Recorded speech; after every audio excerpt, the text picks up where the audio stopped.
मैं आपका स्वागत करती हूँ। साधु भवा नास्ताम विष्टरः प्रतिक्रियता। इस आसन की, इस कुर्सी की शोभा बढ़ाएं। कुर्सियां वहां पहले से पड़ी रहती हैं, तो इस आसन की, इस कुर्सी की शोभा बढ़ाएं।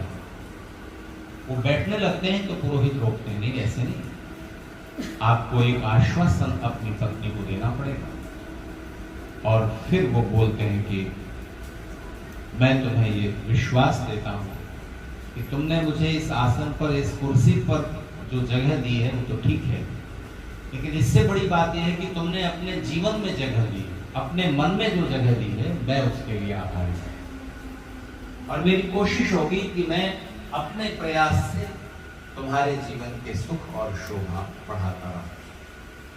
तो एक दूसरे के जीवन में आने से ही कुछ शोभा बढ़ जाती है स्त्री पुरुष की, लेकिन जीवन भर अपने प्रयास से, अपने एफर्ट से दूसरे को सुख पहुंचाने का भाव पहले। तो जब विवाह संस्कार पूरा हो जाता है तब आखिर में एक विधि होती है और उसके साथ एक प्रतिज्ञा है। पति, अभी तक पत्नी दाएं हाथ की तरफ बैठी हुई थी, परिक्रमाएं पूरी हो गई, सप्तपदी की विधि हो गई, अब वो लेफ्ट साइड में आ जाती है और बाईं ओर बैठ जाती है।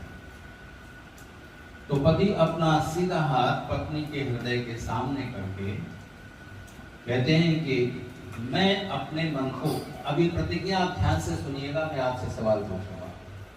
पति अपनी पत्नी को कहते हैं, मैं अपने मन को और अपने सब कामों को तुम्हारे मन के अनुकूल करूंगा। मैं अपना मन तुम्हारे मन के अनुकूल रखूंगा और अपने सब काम तुम्हारे मन के अनुकूल करूंगा। और मेरी आशा है, अपेक्षा है, एक्सपेक्टेशन है कि तुम्हारा मन भी हमेशा मेरे मन के अनुकूल रहे और तुम्हारे सब काम मेरे मन के माफिक हों। फिर यही बात पत्नी भी अपना सीधा हाथ पति के हृदय के सामने करके कहती है, मैं अपने मन को आपके मन के अनुकूल रखूंगी और अपने सब काम आपके मन के अनुकूल करूंगी। मेरी आशा है, अपेक्षा है, एक्सपेक्टेशन है कि आपका मन मेरे मन के अनुकूल रहे और आपके सब काम भी मेरे मन के अनुकूल हों। प्रतिज्ञा आपने सुन ली। अब इसमें खास बात क्या है वो बताइए, ये सवाल है मेरा। मैं जानता हूं कि आप सब ज्यादातर लोग विवाहित बैठे हुए हैं, आपने शादी की सारी प्रतिज्ञाओं को भुला दिया होगा।